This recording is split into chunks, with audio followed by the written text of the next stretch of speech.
Praise the Lord. ஆண்டவராகிய இயேசு கிறிஸ்துவின் நாமத்தினாலே இந்த நாளிலே கர்த்தருடைய வார்த்தை மத்தேயு 7ஆம் அதிகாரம் 1வது வசனம். நீங்கள் குற்றவாளிகள் என்று தீர்க்காதபடிக்கு மற்றவர்களை குற்றவாளி என்று தீர்க்காதிருங்கள். கர்த்தருடைய பிள்ளைகளே, மற்றவர்களை குற்றவாளி என்று தீர்க்காதிருங்கள். நிறைய இன்னைக்கு சமுதாயத்தில் இதுதான் நடந்து கொண்டிருக்கிறது.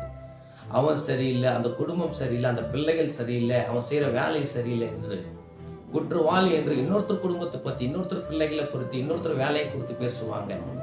இன்னொருத்தரை பத்தி பேசுறதை பாட்டிலும் நீங்க எப்படி இருக்கிறீங்க, நம்ம குடும்பம் எப்படி இருக்கிறது, நம்ம செய்யற வேலை தேவனுக்கு உண்மையா இருக்கிறதா, நம்ம குடும்பம் தேவனுக்கு உண்மையா இருக்கிறதா, நம்ம பிள்ளைகள் தேவனுக்கு ஏற்ற வாழ்க்கை வாழ்ந்து கொண்டு இருக்கிறதா, அதெல்லாம் பார்க்க மாட்டோம். அதெல்லாம் நம்ம பண்ணவே மாட்டோம். இன்னொருத்தரை பத்தி, இன்னொருத்தர் அவன் சரியில்லை, இவன் சரியில்லை, இன்னொருத்தர் சரியில்லை தான் நம்ம குடும்பத்துல நம்ம பேசிக்கொண்டு இருக்கிறோம். எப்பவுமே நம்மளுடைய வார்த்தைகள் தேவனுடைய வார்த்தைகளை பேச மாட்டோம். இன்னொருத்தர் சரியில்லை பேசுகிற வார்த்தைகள் தான் குடும்பத்துல அதிகமா இன்னைக்கு சமுதாயத்துல நிறைய இருக்கிறது. தேவனுடைய பிள்ளைகளே, இந்த வார்த்தை மூலியமா ஆண்டவர் உன்னோட பேசிக்கொண்டிருக்கிற இன்னொருத்தரை பத்தி பேச கர்த்தர் உனக்கு அதிகாரத்தை கொடுக்கவில்லை. தேவன் அவர் நியாயத்திற்கு அவர் வருவா.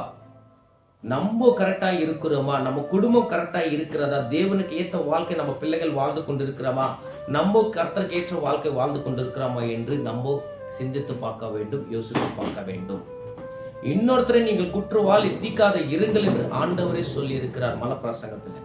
இனிமேல இன்னொருத்தர் குடும்பத்தை பற்றி பேச கர்த்தர் நம்மளுக்கு அதிகாரத்தை கொடுக்கவில்லை. இன்னொருத்தர் பிள்ளைகளுடைய அவங்களோட வாழ்க்கை குறித்து பேச கர்த்தர் நம்மளுக்கு அதிகாரத்தை கொடுக்கவில்லை.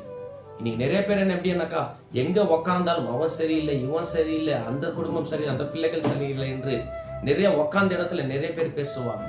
கர்த்தருடைய பிள்ளைகளே, இனிமேல் அந்த காரியத்தெல்லாம் விட்டு மனம் திரும்பி, ஆண்டவரே இன்னொருத்தர் குடும்பத்தை பத்தி நான் இனிமேல பேச மாட்டேன், நான் ஆண்டவரே உண்மையில உண்மையாக ஆண்டவரே நான் உங்களை தேடுவேன் என்று யார் மனம் திரும்புவாங்களோ கண்டிப்பா கர்த்தர் அதிலிருந்து விடுதலை கொடுத்து ஆண்டவர் உங்களை ஆசீர்வதிப்பார். கர்த்தர் தாமே இந்த வார்த்தை மூலமா உங்களோட பேசுறாங்க, விசுவாசிங்க. கர்த்தர் தாமே உங்களை ஆசீர்வதிப்பார். ஆமென், ஆமென், ஆமென்.